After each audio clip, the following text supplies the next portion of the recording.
I wanted to begin by asking you, obviously this film time travels and we go back into the 60s. Can you talk a little bit about some of the inspirations for 60s versions of the aliens? Because they were very much, correct me if I'm wrong, inspired by maybe Star Trek and some actual 60s stuff we saw. Star Trek, even before that. Yeah. Well, I grew up watching monster movies and science fiction movies on television, and was always really fond of that stuff, and was an avid famous monsters collector, and I, from the time when we did the first Men in Black, was trying to get some retro aliens in there, and they weren't buying it. But when I saw this script with the time travel element, I pitched it again and did my best job of it. And meeting in Walter Park's office with Barry and everybody going, and I go, this is really important to me. 2012 Men in Black headquarters should have aliens that look a certain way. 1969 aliens should be retro aliens. You have big brains, bug eyes, a lot of space helmets, and it'd be really cool retro. Whole headquarters should be retro. And they went, yes. So I was very happy by that, because I wanted to make a lot of aliens that look like aliens that I grew up with. What were some of the specific films, specific inspirations for you? There were so many of them. It was, the Invasion of the Saucer Man was this big brain kind of guy. We did our own version of them and amped them up a bit. But Crawling Eye, even this thing in this glass dome, the Gort from The Day the Earth Stood Still. But it's actually not just Gort. It's kind of there's another movie called Colossus in New York that had this big robot in it, and we kind of combined two of them, added some bits to it. Invaders from Mars. Almost any movie that existed during that time frame, or even TV shows. There's a lot of Outer Limits inspired aliens. We just had a lot of fun. Yeah. Obviously, with a third film in a franchise, it's always a challenge to sort of, top what you've done before. Since you had this new element that you're adding into this, did that make that challenge sort of a little bit easier this time around? Well, yeah, it did. It made it easier, just in that it's always hard to get the decisions from everybody and all that, and to get everybody to agree on designs, and like in all the other movies, and this one was no different in that a lot of people were involved, and eventually I just start making what I think is right, because nobody can make up their mind, But this one, I kind of, it's hard to come up with a lot of different ones. We made 127 aliens, I think, in total in this movie, and but the fact that we did so many that were inspired on other ones, it kind of helped, but it is kind of a fine line, you want it to look like that, but you don't want it to be too much like that. Yeah. But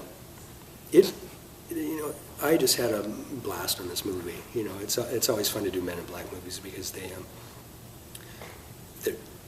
they rely on so many of the aspects of things that I do in other films, all combined in one. There's much more subtle makeups, and there's makeups, there's masks, there's animatronics, there's puppets, and even now computer stuff. The weasel, which is the thing that Jermaine's little weapon character thing. Right. I actually modeled on my computer and gave the computer model to the Sony ImageWorks guys, and they made their computer model from that, and we actually made one, grew one, and made a mold of it and made an animatronic one too. So. Well, I was actually going to ask you about that. How, obviously, it's been 14 years since the first film? I don't know. So something like that, 96, 97. Yeah, my hair was brown. So obviously technology has changed so much in CGI over those years. How has that changed, doing Men in Black 3 in comparison to the first one? Well, there was still CGI in the first Men in Black, and we always knew that. Mikey, this guy that was the Mexican guy, was a suit and a CG version, in the first film. It's just gotten better, though, and what was great about this film is Ken Ralston, who was the visual effects supervisor at Sony ImageWorks. I've known Ken since I was 17 years old, and we've been friends for a long time, and we're kind of on the same page about how the tools should be used, So a guy like this jellyfish guy, I said it's really hard for us to put eye blinks in this clear thing, and knowing how Men in Black works, a lot of times we don't see these things, You will put a mechanical eye blink and a whole bunch of stuff in a character that's pretty much just in a moving in the background and, out of focus. And so I said, can we do that with CG if we need to? If it's in a shot long enough that we need an eye blink, can you put it in there? Yeah, sure. And there's this one guy, this teenage alien that's on the phone that we made these eyes for, but they didn't move because there wasn't space to make the movement mechanically.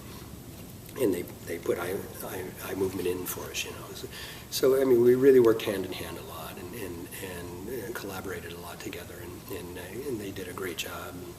And one of the aliens, Griffin, was actually Ken's concept, and I think really, really well executed.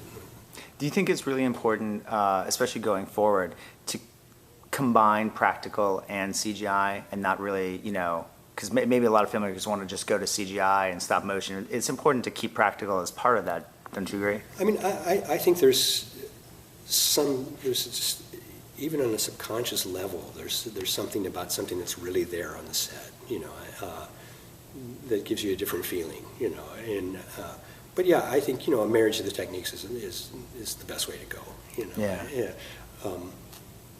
They both have their strengths and weaknesses, and if you can play it right, it works out well. Balance the two, yeah. Tell me about working with Barry this time around. Is his sort of your ability to communicate and work together, and maybe his knowledge of what you do a little bit better this time around? Yeah, well, Barry and I didn't know each other on the first film. Of course. And we also didn't know what Men in Black was, and it took us a while to figure out what the whole feeling for the first film, and it took a while for Barry to trust me, I think, even, but he learned that I can do what I do, and do it pretty well, and so that our relationship from that film on, it was so much easier. He just lets me do my thing, basically, and he doesn't accept every idea, but he likes to hear them, and he considers me a collaborator and wants that, which I really like, and like I said, he many times will go, well, yeah, but I'm not going to do that, but thanks for thinking, so. Yeah. Tell me about creating Boris, the villain for Men in Black 3, and sort of the design for him. Well, in the original script, his name was actually Yaz at that point, and he was they had the thing that he was supposed to be like a biker, but it was like Dennis Hopper from Easy Rider, and he was this biker from space, and I just kind of said, I don't know this, and he was a virus, and it was like, this isn't making sense to me, and there was just some things wasn't working for me, so I kind of pitched a different idea for Boris, and I did a little computer animation, I did some designs and a little computer animated thing, and had a meeting with all the guys and said, this is what I think Boris should be, and I think this is the reason, and I kind of don't want to tell a lot of stuff because I don't want to give it away, but they went, yes, perfect, that's great, and I had these goggles in him that were shoved into his eyes. They weren't like a goggle that was strapped on. When you actually look at them, you kind of see that they're in his eyes, and they're kind of clamped on by these fingers, And they said, well, it's good, but I think we have to make the goggles clear so you can see his eyes. And it's like, no, we don't want to see his eyes, And they go, yeah, we do, and I knew they were going to want to, But I said, I just think it'd be so much cooler to never know what's in there, never.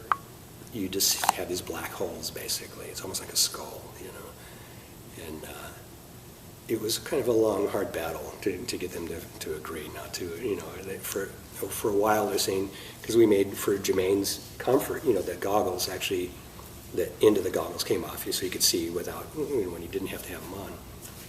And they were saying, well, let's do it like that, where you can see his eyes inside these, and we'll just keep the tube things in there. And I go, no, it looks stupid, because also, I widened his space between his eyes, so he looked kind of cross-eyed because his eyes were like that, And I was so afraid they were going to do that, but they finally, pretty much kept it the way I wanted with that, Yeah. So, but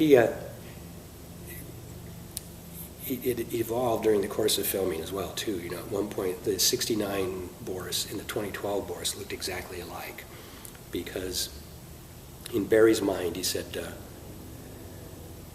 on Boris's planet, they live to be 3,000 years old, so that, that many years isn't really that much in his time frame, so he's not going to, and we'll be able to tell he's that other Boris because he only has one arm, and we filmed some scenes that way. And what happened, though, is you turn out, when you film close like this, you can't tell he only has one arm, so then at the very last minute, they decided to change what the 69 Boris looked like, but it's not unusual for movies, too. They're ever mutating beasts. You were able to make that adjustment. And, yeah, and we had done so many variations on a theme on Boris. I can't tell you how many different sets of appliances we had and options to change things. So that part wasn't really that hard. And I actually, I thought it would be funny for him to have sunglasses over the goggles, but I was really hoping there would be moments in there where he would look over the goggles, and over the sunglasses, and you would see the goggles behind it, which that never seemed to happen, which I was disappointed in, Yeah. But yeah, it was a fun character to just watch on the day too. Jermaine did some really great stuff, not all of it in the final movie. Right, interesting. Well, finally, I just wanted to ask you, obviously, such an amazing body of work. Is there something that you're most proud of? Is there one project or one creation that you're personally most pleased with and proudest to have created? The thing I'm the most proud of is the fact that I actually do this for a living, and I managed to turn my hobby into a successful career, But I think if I had to pick one out of all the characters, it would probably be Harry from Harry and the Hendersons, and I'm really fond of that character, and I think he's really good in the movie, and I think if you look at the movie today, that was made in 1984 or something, it still looks just as good, and there, I know a number of people who say it's like the high watermark of an animatronic character, and it's better than the guys who do CG stuff. This is a better character than what we can do today in CG, so it really kind of magically came together, but I'm very fond of him. Yeah, and it's such a great movie. That movie's really stood the test of time in a lot of ways as well. It's funny. A lot of people say that now, and it's funny because when it came out, it was a real flop, and, right. and it didn't do well at all. And part of it was they had a really horrible marketing campaign for it, where they didn't want to show the Bigfoot, and they had the TV trailers were like a family in a kitchen, and you didn't know what the hell was going on. But yeah, I think it's held up pretty well. Found its audience. Rick, thank you so much. It was a pleasure speaking with you. My pleasure.